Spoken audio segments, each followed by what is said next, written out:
that's the podcast. She's been murdered. That was a quick one.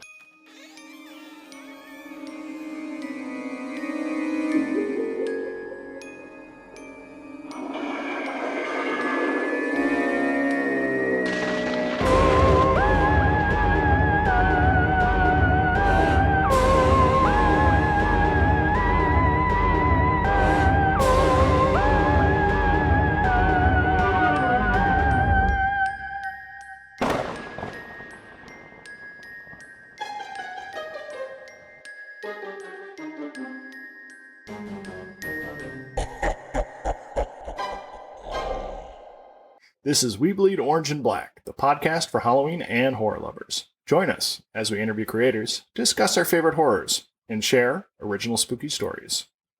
I'm Jeff C. Carter, and this week we're talking with Nikki Gallegos about her new book, The Broken Heart.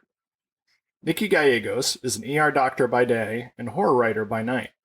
She's the author of Just Desserts and Only You Can Prevent Forest Fires. She lives in Illinois with her wife and 2 cats, where she enjoys Star Wars, craft beer, and revenge. Welcome to the show, Nikki. Thanks for having me. Are you ready for an icebreaker? Let's do it. What is your go-to karaoke song? This is a good one. So I usually go with Cher, If I Could Turn Back Time. Oh, that's setting the bar pretty high. We actually, whenever I was in residency, we went to Boston for one of our emergency medicine conferences, and we got absolutely hammered and went out to this bar, and just on a whim, we did the contest, and I'm still pretty salty about it because I got second. Ooh. But the people that got first, they sung Sweet Caroline. I mean, come on, you can't compete with that. That's amateur hour. Yeah, so I'm still pissed about it, but it's only been 10 years, so I'll get over it. I say you go back to that bar. And you claim your crown, exactly.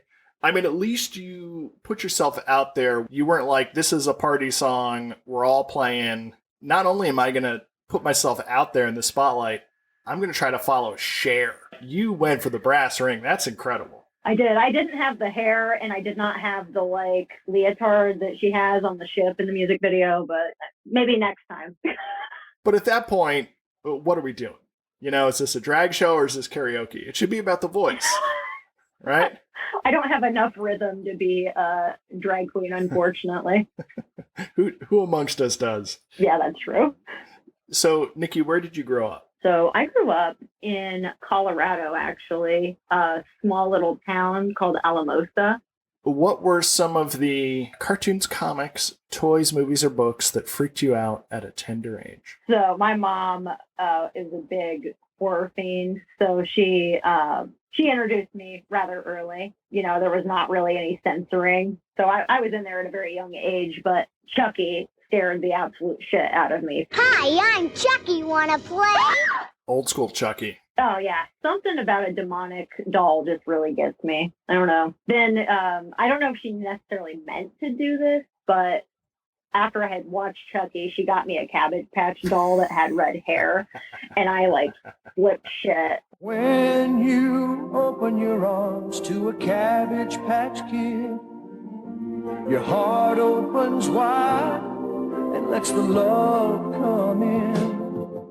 So, I mean, maybe she's to blame for me being a tomboy lesbian. Turned me off of dolls very early. How old were you when you saw Chucky? God, I had to be, around 5 maybe? I was older and taller than Chucky at the time, and it's still a very well-made scary movie, but I wasn't like, oh no, Chucky is eye to eye with me. If I had to tackle Chucky, I might lose. That must be horrifying at age 5. Unless you were a really tall 5-year-old. No, I'm rather small. So I was already planning on how I would potentially kill a doll rather early. That's good training. What did you do with your redhead Cabbage Patch doll? I really don't know, because I feel like she either maybe took it back or did something, because I never saw it again, which is something in itself now that I am rather concerned about that I bring it up. I only mentioned because it's on the shelf behind you. Come and open your arms to a Cabbage Patch Kid.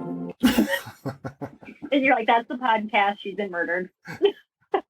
That was a quick one.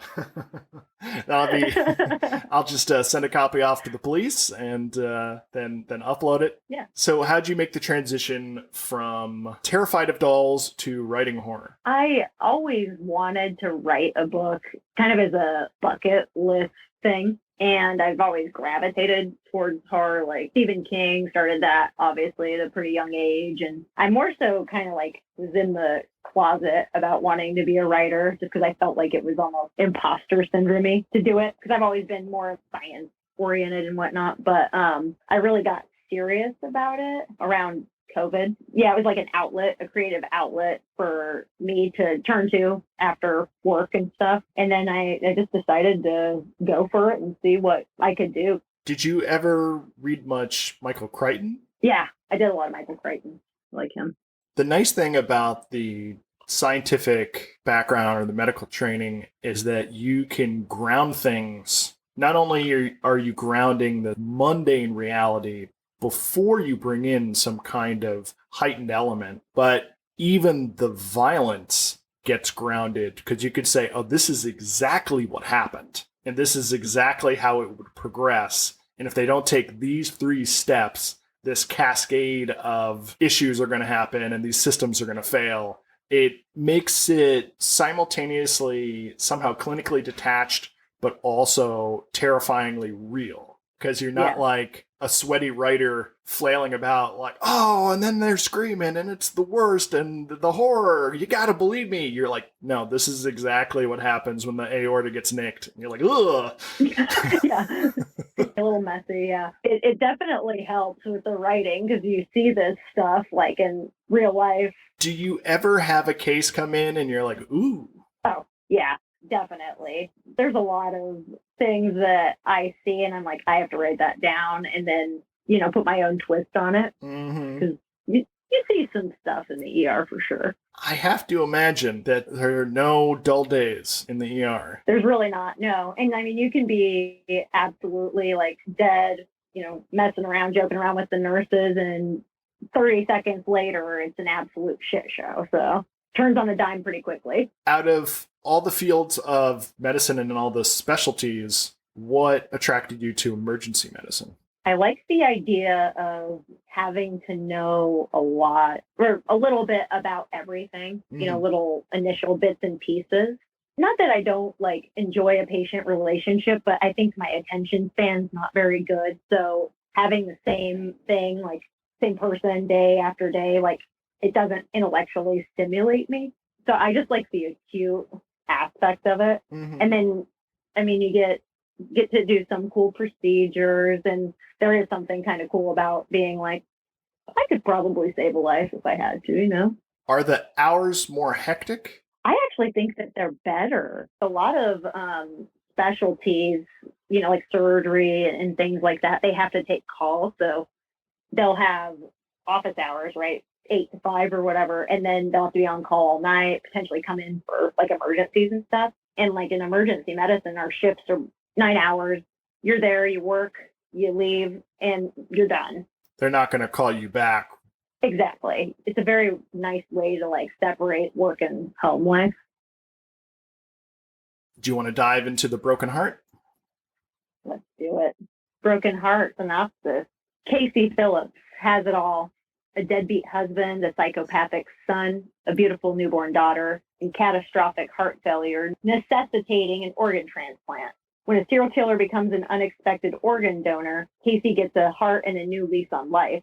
Except dark dreams plague the disgruntled housewife, places she's never been, chasing women she's never met. Sometimes Casey wakes up outside her kids' rooms without realizing how she got there, knife in hand. How far will a mother with a newly acquired taste for vengeance go to right the wrongs of an abusive husband, an increasingly violent son, and even her own sins? Only the heart knows what it truly wants. I love that line. I love a nice little pun, I've met a lot of characters who start in crisis, but wow, Casey is in a deep, deep hole when we meet her. Normally, these books are about making characters' lives worse, but I was like, I don't think it can get any worse for Casey. Oh, yeah, her life's shit. That's where we were. Do you love your characters or do you enjoy torturing your characters? And you can be honest. I actually very much like Casey. She does some pretty drastic things, and I needed to build up a very good reason as to why this happened. So it was almost like the straw that broke the camel's back. Did you envision this book with the end in mind, or did you come up with the character of Casey first? I more so had the idea of, somebody getting an organ transplant and then taking on those characteristics, and then what they decide to do because of who they received the organ from, a serial killer. Then I came up with the character of Casey. Was there ever a train of thought that Casey would start to align more with her son, Owen? Yeah, so initially the first drafts of the book, Casey was more so definitely like sociopathic and not terribly likable, really, which I think kind of detracted from her character because you're just like, okay, like I don't sympathize with you. And after getting feedback from beta readers and things, I mean, she still kind of has a little bit of it, but I think it's maybe a little bit more understandable. I was rooting for her. She was in a pretty bad spot and, she was hanging on by a thread. I didn't find anything in her behavior unlikable, and maybe that speaks to my character defects. I love a morally gray character, too. I don't know. I would say she's maybe a little bit more empathic than like a Dexter or something, but I love rooting for a character that's flawed but maybe likable, that does bad things but for good reasons. It's like one of my favorite characters. I'm pretty into serial killer stuff, as any normal woman would be. So I very much wanted to make a Ted Bundy-esque killer, but maybe more modern times. But I'm sure that there's like a bunch of little things that I took like bits and pieces and assembled into my brain, Transplanted, sewn together, much like Casey Phillips. That was good. Do you identify with Casey? To an extent. I think that some of it also is like, as a woman, a lot of times there's a push to like, you're not a real woman unless you have children and you're a mother and things like that. And I feel like a lot of people in general sometimes will put their dreams aside to raise their family. And I wanted to tell a story from that viewpoint. And to say, like, maybe following the American dream and things is not exactly for everybody. As Casey evolves and breaks away out of these expectations, is it that she's literally merging with the masculine idea, or is this serial killer that she gets fused with an extreme version of toxic masculine behavior, this amoral sociopathic end of the spectrum? And is she somewhere in the middle of mother and crazy male predator? Right, yeah.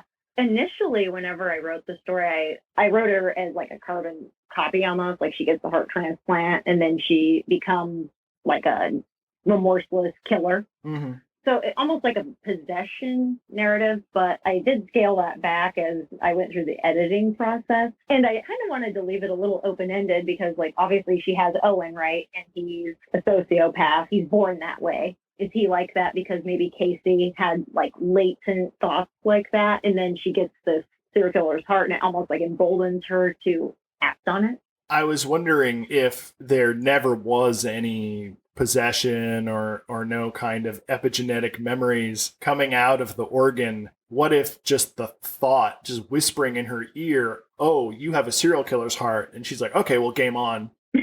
I already knew what I wanted to do.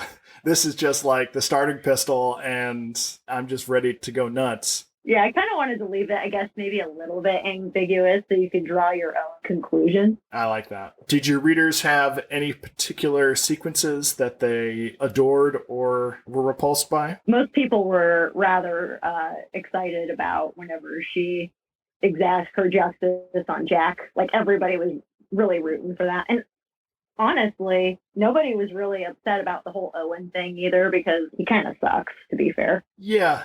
I would kind of have to twist myself into not to try to give a shit about Owen. Sorry, Owen. Right. I did scale back when she gets pregnant with Eleanor. I didn't want it to be terribly graphic. Casey's recovery from heart surgery is so grueling and so specific. There is a scene where she feels a sneeze coming on and it fills her with dread because that kind of short explosive action would rip her body apart with agony. That little detail was so impactful for me because I got a sense of how raw and fragile she was. I thought it was going to be the thing where she gets a serial killer's heart and all of a sudden she's doing like backflips and, she's got superpowers or, she becomes this unstoppable killing machine. But no, it is a painful recovery. You don't spare her anything, really. Yeah, I mean, it's brutal. I must confess that I have a long and abiding fear of hospitals. Fair. Even on Casey's best... Oh, is that your cat or mine? Oh, hey, Lola. I think that one's yours. That was mine. Yeah, we hear you. Aww. Okay, you're just, yeah. Lola, I'm looking at you. All right, and like that, she's walked off. She's like, whatever, Dad, I'm fucking done with this, so. Oh, yeah, fear of hospitals. So on Casey's best day, the whole book filled me with dread. It's just back-to-back doctor's appointments, as you can imagine for someone who is living without a heart. Yeah. Can you tell me a bit about the LVAD? Yeah, they're absolutely interesting to see, like in real life, but it's essentially just like this pump that's outside. Well, like the kind of the mechanics and stuff of it. There's some that's outside, and then they have a drive line that hooks into your heart, and it essentially like forces the blood flow. Like it kind of like pulls it and pushes it. So your heart's not pumping effectively. So it's essentially acting as your heart. And I mean, there's issues with it because blood can get kind of stagnant and stuff doing that. You have to be on blood thinners. You're more susceptible to like infections. I mean, your heart still will function a little bit depending on how bad it is. Mm-hmm.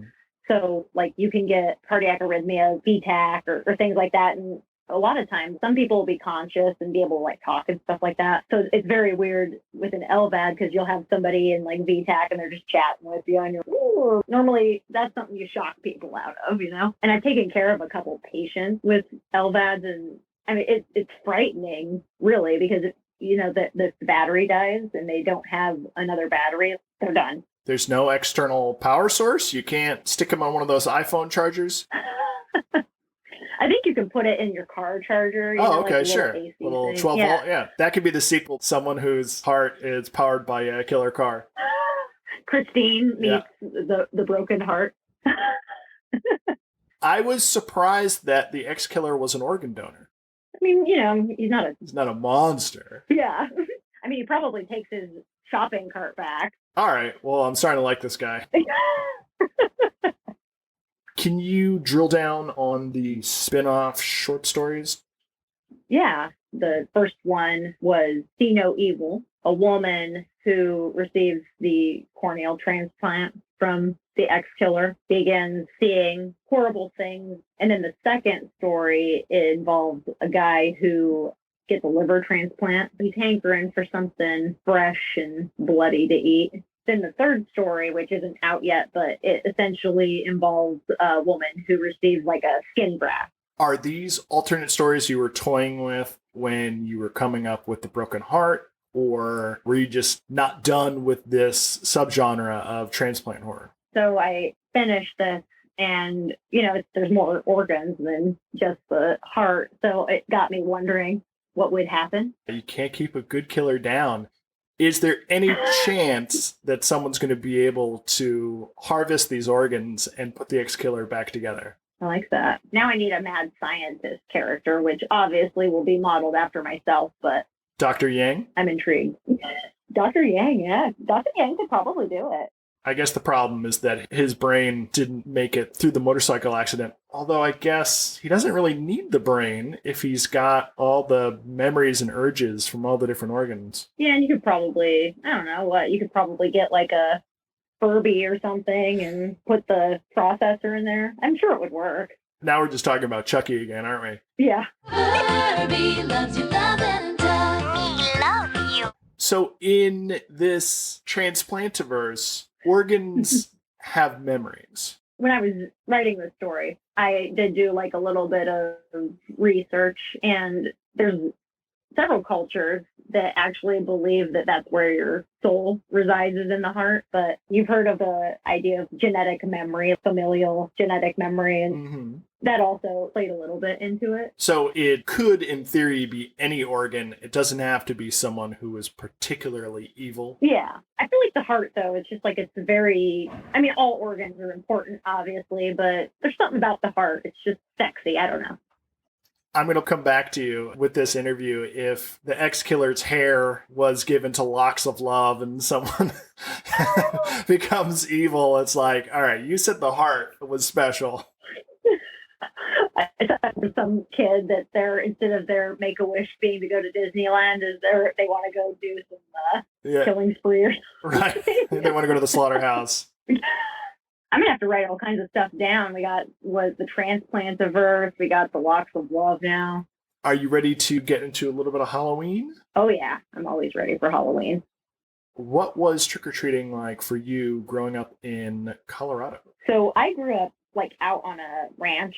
So it was in the middle of nowhere, like our closest little town, which I don't know, has maybe 5,000 people or something in it. So that's where we would typically go. Did you guys do hay rides? We don't have hay rides there, believe it or not. Yeah. Now living in the Midwest, I've learned about like corn mazes, hay rides. I actually like the way people go pretty hard for Halloween around here. Yeah. Illinois is a Halloween country for sure. Yeah, I love it. It's great. What's your favorite thing to do celebrate Halloween now? Well, usually I work Halloween because I don't have any kids. So a lot of the other doctors, they'll go and take their kids out trick-or-treating. So now it's more so seeing the patients come in with their costumes, and like a lot of it's like little kids that ate half of their candy and then they're like puking their guts out. But I really liked going to like Halloween parties. I would get pretty into it. I had a lot of costumes. Best costume? My favorite costume as a kid, and I can send you a picture of it because it's fantastic, was the Mad Surgeon. So my mom worked at a clinic as like a medical transcriptionist, and she procured like a surgical cap, like the blue gown and whatnot. And we got, fake blood, put it everywhere, made me look ghoulish. And then because it was the 90s, she let me carry around a real butcher knife that we stained with blood. That is authentic and handy. Isn't it? Yeah. Yeah.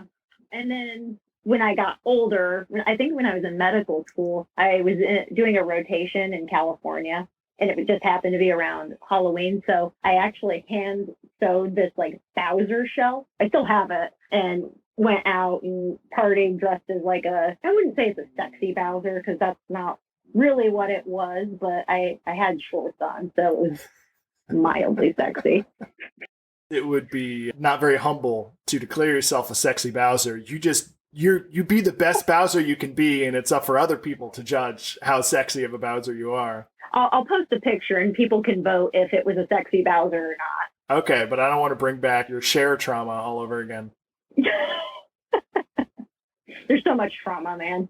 You typically work in the emergency room on Halloween. What are some of the stranger or more memorable things that you've experienced? I don't think I've seen anything too wild on Halloween, but there's kind of not really a stereotype because I feel like it's true, but like the ER during a full moon gets insane. Like it does something to people. I don't know. And there was one night I was working, it was a full moon, and EMS brings a patient in that's like legitimately like barking and howling. And I was legitimately worried that it may be kind of a werewolf situation. Like I was like, okay, where do we have the silver? Do we have silver in this place? Like, what am I going to do? But it just turned out he had a UTI. A UTI may have been the least of his problems. You've trained on how to kill Chucky Do you have anything in the ER on standby for vampires, werewolves, zombies, the like? I need to, honestly, because we have a lot of scalpels and sharp implements and stuff I could use in a pinch, but I don't have a stake. I feel like I need probably a crucifix because it's not, I don't work at a Catholic hospital, so that's not just like something I can yank off the wall. Tongue depressors, Salem's Lot style. Oh. You've got saline there. Is there a priest on staff? Not where I'm at, but at the hospital I trained at, there was, which is actually interesting. So my wife worked as an ER nurse. She said that there was a patient that got brought in with the priest and they wanted an exorcism, like a legit exorcism. At the ER? I think eventually during the admission process, because it sounded like there was some creepy stuff going on that maybe would lead to that. I have an idea for a short story related to that because, yeah, it's something I think about a lot. What projects are you working on next? Currently, I'm editing a story about a neurologist that invents these migraine chips that were implanted, but it's a little tricky having something implanted in your skull that potentially could be tampered with. There's that Crichton-esque techno-drama horror that I know you're just going to knock out of the park. That's what I'm working on. I have a novella coming out on October 5th with Alien Buddha Press, which was actually kind of inspired by attending StokerCon this year. It was in Pittsburgh, right? And StokerCon taking place at this hotel, and Taylor Swift was in town at the same time. So you have all of these horror people that are, I mean, typically more dressed in black and more, a little bit more, I don't know, tough's the right, really cool. I mean, we're super cool. And then you had all these Swifties who they're covered in sequins and glitter and things. Essentially, in the story, they have to band together to fight off zombies. Oh, awesome. Where can our listeners find more of your stuff? You can head over to my personal website, which is NJ Gallegos, and I'll spell Gallegos, GALLEGOS. And then you can follow me on Twitter at Dr. Spooky_ER. If you go to my personal website, you can find links to all of my work. Thanks for hanging out, Nikki. This was a blast. Yeah, thanks for having me. And I'll send you the Mad Surgeon picture because I feel like it should probably just be in the show notes. Awesome. Please subscribe and follow. Links are in the show notes. You can find me at jeffccarter.com and hit the link to pick up my collection, We Bleed Orange and Black, 31 fun-sized tales for Halloween. Till next time, stay spooktacular.